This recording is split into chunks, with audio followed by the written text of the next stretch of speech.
ከነብዩ እዩ ጋር ሳይሆን ጥላቸው ከዚህ እምነት ጋር ነው ያለው። ይሄ ጉዳይ እያሳየ ያለው አብዛኞቹ ይሄንን ጉዳይ የሚያራግቡ ሰዎች የሌላ እምነት ተከታዮች ናቸው። በዚህ እምነት ላይ ተጽዕኖ ለማሳደር የፈለጉ ሰዎች ናቸው። ይሄ እምነት ደግሞ ከባድ ተጽዕኖ አልፎ የመጣ እምነት ነው። እንዲሁ ዝም ብሎ ፌስቡክ እና ዩቲዩብ ስላወራ ጸጥ ረጭ የሚል እምነት አይደለም። የተቀመመ ሽቶ በአንተ ዘንድ አለ። ትናንሽ ነገር ዝምብ የሆነ ነገር ወደ አንተ ህይወትም በአንተ ስም ውስጥም ገብቶ እንደዚህ አይነት ሙሉ ውስጥህ ያለውን አቅም ከምናጣው ያንን ንቀህ ብትተውልን ለኛም ለአንተም ለምድሪቷም በረከት ሆነ ትቀጥልልናለህ። አቅምህ ብዙ ነው። ነብዩ ሹመቱ ጥሪው ጸጋው የተሰጠው ከሰማይ። አሁን የሚቃወሙ ሰዎች ምላስ ሁሉ የኢየሱስን ጌትነት የሚናገርበት ጊዜ ቅርብ ነው። ከእግዚአብሔር ጋር መጋፈጥ መልካም አይደለም። ይህንን መናገር የቻልኩበት ምክንያት በአገር ውስጥም ከአገር ውጭም ያሉ የእግዚአብሔር ሰዎች የክራይስት አርሚ ኢንተርናሽናል ቤተክርስቲያን አብሮ ሰራተኞች አባል የሆኑት የእግዚአብሔርን እውነት እንዲያውቁ ደግሞ እንዳይፈሩ እንዳይደነግጡ ለመናገር ፈልጌ ነው። በካውንስሉ አባላት በሙሉ ዘይት የምትነግዱ ውሃ የምትነግዱ ፎቶአችሁን ለጥፋችሁ የሚፈውስ ዘይት ያላችሁ ህዝብ የምታታልሉ በሙሉ አቁሙ። ከዚህ በኋላ የምክር ጊዜ የለም። ከዚህ በኋላ የሚኖረው እርምጃ ነው። ይቀጥላሉ እርምጃዎቻችን። ከዚህ በኋላ ዘይት በሚነግሩት ላይ አብራን ቀጥልም ይቆማል። በቃ ዘይት የሚነግድ ቡድን ለብቻ ወጥቶ ሌላ ሃይማኖት ያቋቁማል። የወንጌል አማኙ ግን እኛ እዚህ ለመድረሳችን ንጹህ ወንጌል ስለተሰበከ ነው። አባቶቻችን በዱር በገደል ለዚህ ወንጌል ዋጋ ከፍለዋል። የሞቱ አሉ፣ የተሰዉ አሉ፣ የተገረፉ የቆሰሉ አሉ። ወንጌል ዛሬ ደርሶ መጫወቻ እንደሆነ አይደለም። ወንጌል ዛሬ ደርሶ መዘባበቻ እንደሆነ አይደለም። ወንጌል ዛሬ ደርሶ በገንዘብ የሚነገድ እንደሆነ አይደለም። ወንጌል ዛሬ ደርሶ መሳለቂያ እንደሆነ አይደለም። ወንጌል ዋጋ የተከፈለበት ነው። የክርስቶስ ደም ያለበት ነው። ወንጌል ብዙዎችን ከትቢያ ላይ ከአመድ ላይ ያነሳ ነው። ወንጌል ለብዙዎች በህይወት መኖር ምክንያት የሆነ ነው። ወንጌል ሀገርን ጠብቆ የሚያኖር ነው። ወንጌል ትውልድን የሚያሻግር ነው። ወንጌል የሌለን ነገር ወደ ማኖር የሚያመጣ ነው። ወንጌል ሰዎችን ከድቅድቅ ጨለማ ወደሚደነቅ ብርሃን የሚያመጣ ነው። ወንጌል ይሄ ነው እንጂ ወንጌል እንደተባለው እንደሚባለው እንደሚነገረው እንደዚህ አይነት ንግድ ዓለም ውስጥ ተቀላቅለን ተደባልቀን አመቻምቸን ምንቀጥልበት አይደለም። ከዚህ በኋላ በኢትዮጵያ ምድር ንጹህ ወንጌል ይሰበካል። በእርግጠኝነት ሰሞኑን ሳስብ ነበርና ለዚህም ካውንስል በኢትዮጵያ ለተበረዘ ወንጌል የሚጸልዩ አገልጋዮች አሉ ብዬ አስብኩ። እግዚአብሔር ሊያጠራ ተነስቷል። በእርግጠኝነት የሚጸልዩ አገልጋዮች፣ የሚጸልዩ ዘማሪያን፣ የሚጸልዩ ሚስዮናውያን፣ የሚጸልዩ አባቶች አሉ። በቃ ወንጌል ተበርዟል ብለው በየመድረኩ ሲናገሩ የነበሩ ወንድሞች እንዳሉ አውቃለሁ። ግን ምንም ማድረግ ስላልቻሉ ውስጣቸው የተቃጠለ እያዘኑ ይሄ ነገር እስከመቼ ነው? አይለወጥም ወይ? አይስተካከልም ወይ? ካውንስል ውስጥ ጥርስ አያወጣም ወይ? እንደው ጥርስ የሌለው አንበሳ ነው እያሉ ብዙ ሲያወሩ ይቆያሉ። ይሄ የግለሰብ ውሳኔ አይደለም። የአንድ የተቋም ኃላፊ ውሳኔ አይደለም። የካውንስል ውሳኔ ነው። የተወሰነው ዛሬ አይደለም፣ የዛሬ 4 ዓመት የስነ ምግባር መመሪያው ሲወጣ ያኔ የተወሰነው። ካውንስሉ ጽሕፈት ቤት እንደውም ሌት ነው በማስወሰን ረገድ። ግን እኛ 4 ዓመት አልተኛንም፣ አልተቀመጥንም። እየመከርን እያስተማርን ሂደት ላይ ቆይተናል። አሁን ወደ አክሽን እንደ ፋሽን ተይዟል። ይሄ ነቢያት የሚባሉ ወይንም ደግሞ ሐዋርያት የሚባሉ በመሰረቱ ግብ አለው። እግዚአብሔር ሐዋርያትም ሲያረግ፣ ነብይም ሲያረግ፣ አስተማሪ፣ ወንጌል ሰባኪ፣ መጋቢ ሲያደርግ አንድ መሰረታዊ ትልቅ ግልጽ የሆነ ዓላማ አለው በቃል ውስጥ።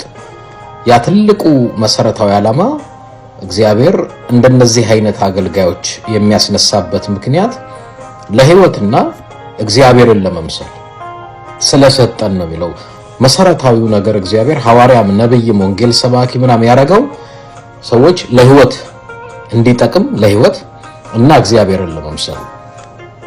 ብዙ ጊዜ ዛሬ የሚመርጡት በዚህ በወንጌላውያንና ፕሮቴስታንት ሃይማኖት ውስጥ የሚነሱ ወጣቶች አገልጋይ መሆን ሲፈልጉ ወይ ራሳቸውን ሐዋርያ ወይ ራሳቸውን በብዛት ነቢያት ይላሉ። ስፔሻሊ ከክፍለ ሀገር ወደ መሃል ከተማ የሚመጡት ሰዎች ራሳቸውን ነብይ አድርገው ነው የሚመጡት። አብዛኛዎቹ የጥንቆላ ልምምድ አላቸው። ስለዚህ ጥንቆላንና አይ ቲንክ በእግዚአብሔር ጸጋን ያለን አገልግሎት እንኳን እስከማይለይበት የደረሰበት መንፈሳዊነት የዘቀጠበት በመንፈሳዊነት ስም ፖለቲካ ይሰራል፣ ቢዝነስ ይሰራል፣ የግል ዝና ይካበታል። የራሳቸውን ፍላጎት ለመፈጸም ይረዳል። በዋናነት አሁን ኢትዮጵያ ውስጥ ስፔሻሊ በመሃል ከተማ አዲስ አበባ ከክፍለ ሀገር ራሳቸውን ሐዋርያ ይበሉ ነቢያት እያሉ የሚሰበሰቡ ሰዎች አብዛኛዎቹ ማለት ይቻላል ከ90% በላይ ከነዚህ ያልፉ የፖለቲካ ስራ አላቸው፣ የቢዝነስ ስራ አላቸው። ከዛ አልፎ ተርፎ ታዋቂ የመሆን እና ደግሞ ዝና ራሳቸውን ማዕከል ያደረገ ጥቅም ከመሰብሰብ ጋር ነው። ዋናው ዓላማው መሰረታዊ የመጽሐፍ ቅዱስና የሃይማኖት ዓላማ ኦልሬዲ ኮምፕሊትሊ ወጥተዋል። ለዚህ ግን ተጠያቂ ብዙ ጊዜ ሰዎች ማን ነው ለዚህ ተጠያቂ ብለው ይናገራሉ። አንደኛ ግለሰቡ ብቻ አይደለም። እነዚህን ሰዎች ደግሞ የሚያባልጓቸው ተከታዮቻቸው ናቸው። ተከታዮቻቸው ተጎዳን፣ በሐሰተኛ ትንቢት ልጄን አጣው፣ ትዳሬን አጣው፣ ገንዘቤን አጣው ምናምን ሲሉ ሲወቅሷቸው ደግሞ ትሰማላችሁ። ተከታዮቹን ይበለዋችሁ ማለት ነው። በመሰረቱ እንድንከተለው የተጠራ ነው ክርስቶስ፣ እንድንመራበት የተሰጠን መጽሐፍ ቅዱስ። ከዛ ወጣችሁ ሰው እየተከተላችሁ ነብይ ነው ሐዋርያ ነው በሚል በመጨረሻ ተጎዳው፣ ትዳሬ፣ ህይወቴ፣ ገንዘቤ፣ ንብረቴ የምትሉ እናንተ ጥፋቱ እናንተ ነው። ስለዚህ እነዚህ ሐሰተኛ ነቢያቶችንም በእግዚአብሔር ስም የመጡ አገልጋይ ነን የሚሉ ሰዎችን የሚያስተው ተከታዩ ነው። አጀብ ጭብጨባ በቅርብ ጊዜ ያየን ነበር። አሁንማ እንደ ፖለቲከኛ በመሳሪያ የሚታጀቡ በቦዲጋርድ የሚታጀቡ ከማን ሊጠበቁ እንደሆነ አላቅም፣ ግን ፕሪቲ ማች እውነቱን ለመናገር እሱን ያልኳችሁ ሃይማኖትና ፖለቲካ፣ ሃይማኖትና ቢዝነስ፣ ሃይማኖትና ዝና ተቀይጧል። በመሰረቱ እግዚአብሔር መጽሐፍ ቅዱስንም አገልጋዮችንም የጠራበት ትልቁ አንደኛ ለጽድቅ፣ ምክንያቱም በጽድቅ እንድንኖር ጽድቅ እንድናስተምር ነው። ሁለተኛ ፍትህ። አሁን አገሪቷ ውስጥ ኢትዮጵያ ውስጥ እንደዚህ ደም የሚፋሰስበት ፍትህ የጎደለበት እርስ በርስ የምንባላበት ዘመን ታይቶ አይታወቅም። ግን እላይ ቤተ መንግስት ካለው ጀምሮ ታች በየመዋቀሩ ያለው ለፍትህ የቆመ አይደለም፣ ለጥቅም የቆመ ነው። መሬት ካገኘ፣ ገንዘብ ካገኘ፣ ኮንዶሚኒየም ካገኘ፣ የተለያየ ነገር ካገኘ ችግር የለበትም። ስለ ፍትህ አያወራም። አገሪቷ ፍትህ የሚፈልጉ ምስኪን በየቦታው የሚያለቅሱ ፍትህ ፍለጋ የሚጮሁ እጅግ በጣም ብዙ አሉ እንደ ህዝብ በሚሊዮኖች። ግን የእግዚአብሔር ሰዎች ነን ባዮች አይታችኋቸዋል። ስለ ፍትህ ኢንስቴድ እነሱ ስለ ፍትህ አይደለም የሚሰብኩት፣ ስለ ፍትህ አይደለም የሚናገሩት፣ ስለ ፍትህ አይደለም የሚተነብዩት። ሌላው ቅድስና ነው። መጽሐፍ ቅዱስ ሐዋርያትም ነቢያትም ወንጌል ሰባኪም አስተማሪም ሰጠ ይልና ሁላችን ምንድነው የሚለው የእግዚአብሔር ልጅ በማመን በማወቅ ወደሚገኝ አንድነት ሙሉ ሰው ወደ መሆን ወደ ክርስቶስ ሙላቱ ልክ እስክንደርስ ድረስ ቅዱሳን አገልግሎትን ለመስራት ቅድስና ተሰሙ የቅድስና ትምህርትም ስብከትም ይሄ እንዲያውም እንደ ፋሽኑ እንዳለፈበት አድርገው ነው የሚቆጥሩት። በጣም የሚያሳፍረው የሚያሳዝነው ቤተክርስቲያንም የወደቀችው ለዛ ነው። ምንም የህይወት ፕሪንሲፕል ወይንም መርህ አትማሩ። ምንድነው በምንድነው የተጠመዱት? ሀብት እናመጣለን፣ ገንዘብ እናመጣለን፣ እናበለጽጋለን ነው። ፖለቲካውም ለማበልጸግ ሃይማኖቱም ለማበልጸግ። ግን መሰረታዊው ዓላማ የሃይማኖቱ እሱ አይደለም። እናበለጽጋለን የሚሉት ቢያበለጽጉ ጥሩ ነው። ምንበለጽገውም በመርህ ነው። እንደው እንበለጽጋለን ብለን ስለሰበክን አሜን ብለንም ስለጮህን የሚበለጽግ ሰው የለም። የመበልጸግ ትልቁ መንገዱ ስራ መስራት ነው። እኛ ፋብሪካ ይዘጋል፣ የተዘጋው ፋብሪካ ከዛ በኋላ ቤተክርስቲያን ይሆናል። ከዛ በኋላ ስራቱ ይመጣና ተሰብስቦ ደግሞ ከእንደገና ስራ እንዲከፈት ደግሞ ይጸልያል። እና እኮ በጣም የሚያሳዝንና የሚያሳፍር ነው። ስለ ጽድቅ፣ ስለ ፍትህ፣ ስለ ቅድስና፣ ስለ ህይወት መርህ የሚያወራም ይሰብክ የሚያስተምርም የለም። አብዛኛዎቹ ሰባኪዎች ምን እንደሚያስተምሩ የምታውቁት ነው። ስለዚህ ግለሰቦች ተጠያቂ፣ አማኝ ተከታያቸው ተጠያቂ። ሌላ ተቋማት ነው የአብያተ ክርስቲያናት ምናምን የሚባል ተቋም አለ። ተቋሙ ራሱ የዘቀጠ ስለሆነ እንኳን እነሱን ለመገሰጽ ይቅርና ራሱንም ለመመልከት እድል ስለሌለው ሃይባ ያጣበት የሃይማኖት መካሪ ገሳጭ የጠፋበት ሰው እንደልቡ ደስ ያለውን የሚያደርግበት ነው። ሌላው መንግስት ነው። መንግስት ልንል አንችልም።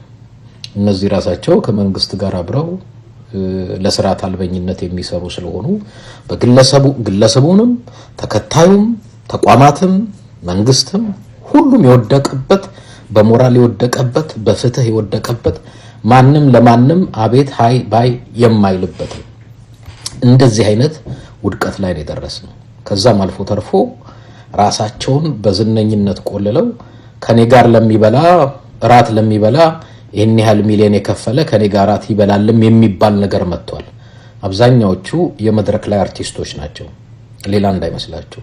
የሃይማኖት ሰው የእግዚአብሔር ሰው አንቱ አክብሩኝ ባሪያ ለመሆን አይደለም። አብዛኛዎቹ ጌታ ለመሆን ነው የሚፈልጉት። ለማገልገል አይደለም ለመገልገል ነው የሚፈልጉት። አሽከር ነው የሚፈልጉት። ለዛ ነው ብዙዎቻችሁ ዋጋችሁን በምድር ተቀብላችኋል። ዝናን ነው የምትፈልጉት፣ ገንዘብን ነው የምትፈልጉት። እርግጠኛ ነኝ በሰማይ ቤት የምትጠይቁት ዋጋ የለም። ዋጋችሁን ሁሉ በምድር ጠየቃችሁ፣ ዋጋችሁን ሁሉ በምድር አገኛችሁ። ዛሬ ሁሉ ነገር የሚሸጠው የሚለወጠው አገልግሎቱ በሙሉ በገንዘብ የሚተመን ነው። ለጽድቅ የሚባል ለፍትህ ለቅድስና የሚባል ለህይወት መርህ የሚባል የለም። ፕሮቴስታንት እንደ ፕሮቴስታንት ዘግቷል፣ ተብላሽቷል። ምናልባት ወደ እግዚአብሔር ቃል የሚመልስ ወደ እውነተኛ ትምህርት የሚመልስ ሪቫይቫል መነቃቃት እስካልተፈጠረ ድረስ አሁን በኢትዮጵያ ውስጥ ያለው ልምምድ በሙሉ ከሌሎች የአፍሪካ አገልጋዮች የተኮረጀ ነው። አብዛኛዎቹ ነቢያት ሐዋርያት ዘይት ሲቀቡ ውሃ ሲሸጡ የተለያየ ነገር ሲያደርጉ ከራሳቸው ፈጥረውት አይደለም። የተለያየ አፍሪካ አገር የሚያደርጉ ሰዎች አይተው ኢቭን እንደ ጌታ ለመኮፈስ አንቱ መጡ እንዲታጀቡ ምናምን የሚፈልጉት ከየትም ያመጡት ኮፒ ያደረጉት ነገር ነው ከሌላ የአፍሪካ ሀገሮች እንጂ ከመጽሐፍ ቅዱስ የተማሩት ያነበቡት ያወቁት አይደለም። አብዛኛዎቹ የእግዚአብሔርን ቃል በተጠይቋቸው ያን ያህል ጠለቅ ያለ ዕውቀት የላቸውም። ኢንፋክት ተከታዮቻቸው ለዛ ነው በተሳሳተ መንገድ ወደ ተሳሳተ ነገር እየሄድን ከእግዚአብሔር እየራቅን የእውነት ቃል ጠፍቶብን በእነሱ ካልተጸለየ ጸሎት ማይሰማልን ሁላ እየመሰለን የሚያጭበረብሩን ለዛ ነው። የእግዚአብሔርን ቃል አንብቡ፣ እግዚአብሔርን በግላችሁ ወቁ፣ እግዚአብሔርን በግላችሁ ጠይቁት። ማንም ስፔሻል የለም። ስፔሻል በክርስቶስ ኢየሱስ አምኖ የዳነ በክርስቶስ ደም የታጠበ ሁሉ ለእግዚአብሔር ስፔሻል ነው። ሌላ ነገር የለውም። የሁሉንም ጸሎት እግዚአብሔር ይሰማል። አንድ ተቋም ታገደ ማለት ምንድነው የሚደረገው? አሰራሩ ታገደ ሲባል ከተቋሙ ያገኛቸው በዛ በተሰጠው ሰርቲፊኬት ያገኛቸው መፍቶች ይነሳሉ፣ ወይም በተቋሙ ሰርቲፊኬት ያገኛቸው ጥቅሞች ሆልድ ይደረጋሉ ማለት ነው። እነሱን ትንሽ የተቋሙ ሰርቲፊኬት ታያዞ ባንክ ሂሳብ፣ ውክልና ሰነዶች ማረጋገጫ፣ እነዚህ መሰል ነገሮች አሉት። በተቋሙ ሰርቲፊኬት ህጋዊ ሰውነት አግኝቶ ተንቀሳቅሶ በየቦታው የማገልገል ኮንፈረንሶች የማዘጋጀት ፕሮግራሞች የማካሄድ እነዚህ ነገሮች ሁሉ ሰርቲፊኬቱ ሲታገድ አውቶማቲክ ናቸው፣ ሆልድ ይደረጋሉ። ብዙውን ጊዜ በሚዲያ ላይ እንሰማለን። ያው ካውንስሉ አግጃለሁ ከማለት ባሻገር ብዙ እርምጃዎች አውስድም የሚል በእርግጥ ብዙ ሚዲያዎች ወይንም በቲክቶክ በፌስቡክ የሚናገሩ ሰዎች ስለገፋፉት ካውንስሉ አግድም። በግፊት አይደለም ካውንስሉ የሚያግደው፣ ወይ በርታ አይዞ ስለተባለም አይደለም የሚያግደው። ፕሪንሲፕል ነው ያለው። ለማገድ የሚያበቃ ነገር ሲፈጠር ሲታገድ ደግሞ ሰርቲፊኬቱን ካገድከው ዲዞልቭ አድርገዋል። ከዛ በሰርቲፊኬቱ ምክንያት ያገኛቸውና የሚያገኛቸው ጥቅሞች ሁሉ ሆልድ ይደረጋሉ። ቀላል አይደለም። አንድ ተቋም ማገድ እንደ ቀላል የምታየውና ምንም አይፈጠር የምትለው አይደለም። ፕራክቲካል ሲሆን ነው ጉዳቱ ቀስ እያለ የሚታወቀው። ስለዚህ በዚህ ልክ ተቋሙ በደንቡ እስከፈቀደልን ድረስ መመሪያዎች እስከፈቀዱልን ድረስ ደረጃውን ጠብቀን ስቴፑን እየጠበቅን በታገዱት ሁሉ ላይ ማለት ነው ይኬዳል። ይሄንን ስንል ላለፉት 4 ዓመታት ወደዚህ ካውንስል ሁሉም ሲመጣና በተለይም የኢትዮጵያ ወንጌላውያን አብያተ ክርስቲያናት ህብረትና አባላቱ እንዲሁም ነባር ቸርቾቹ አብሮ በጋራ ይህን ተቋም ለመመስረት ስንነጋገር መጽሐፍ ቅዱሳዊ የሆኑ አስተምህሮች እንደሚታረሙ እንደሚስተካከሉ አንድ የጋራ ንግግር አለን። ሁለተኛው ልምምዶችም እንደሚቆሙ ንግግር አለን። ይሄንን አስመልክቶ ጫናው የነበረው በተለይም ከነባር ቸርች አካባቢ መጣ ነው እኛ ላይ ያለ ማለት ካውንስሉ ከተቋቋመ በኋላ አልቆመም። ዘይት ሽያጭ ዘይቱ ይሸጣል፣ ጨርቁ ይሸጣል፣ ላብ ጠርገው ሰው ያበላሉ፣ ጨርቃ ጨርቅ ይሸጣል። ይሄን ሸሚዝ ሽታ ያለበትን የአገልጋዩን ሸሚዝ ከገዛችሁ ትፈወሳላችሁ ይባላሉ። ብዙ ነው። መድኃኒት አቋርጡ ተፈውሳችኋል ተብለው ድናችኋል ተብለው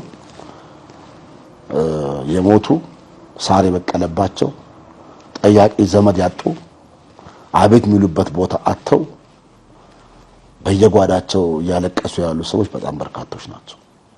ይሄ መቆም አለበት። አንድ ነገር የሆነ ቦታ ደርሶ መቆም አለበት እና እንመክራለን። ካውንስሉ መካሪ ነው፣ አባት ነው፣ ገሳጭ ነው። እውነት ነው። 4 ዓመት እየመከርን እየገሰጽን በሚዲያ ማስተር ማይቲንክ ያብራራዋል። በኋላ በሚዲያ የተከለከሉ ተግባራት ምንድናቸው ምለውን በተደጋጋሚ ገልጸናል። ከ4000 በላይ ቤተ እምነት አለ። 4000ን ጠርተን ያንዳንዱን ዘይት ይሸጣል አትሸጥም አንልም። ሚዲያ ላይ ምንናገረው እኮ ለሁሉም እንዲደርስ ነው። ስልጠናዎች፣ ትምህርቶች፣ ወርክሾፖች ተዘጋጅተዋል። እንደምታውቁት ሚዲያ ላይ ካውንስሉ የሐሰተኛ ነቢያትና አስተማሪዎች ስብስብ ነው የሚል ዶክመንተሪ ሁሉ ተሰርቷል። እሱን ሁሉ ችለን ነው ማለት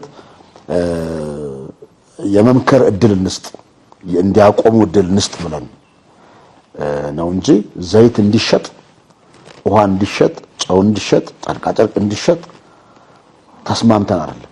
በተለይም የኢትዮጵያ ወንጌላዊት ቤተክርስቲያን መካነ ኢየሱስ፣ የኢትዮጵያ ቃልዮት ቤተክርስቲያን፣ የኢትዮጵያ ሙሉ ወንጌል ቤተክርስቲያን፣ የኢትዮጵያ ሕይወት ብርሃን ቤተክርስቲያን፣ ገነት ቤተክርስቲያን፣ ኢትዮጵያ ገነት ቤተክርስቲያን፣ የኢትዮጵያ ወንጌላውያን ቤተክርስቲያናት ህብረት ከዚህ ቀደም ያወጡት የጋራ ስምምነትም አላቸው።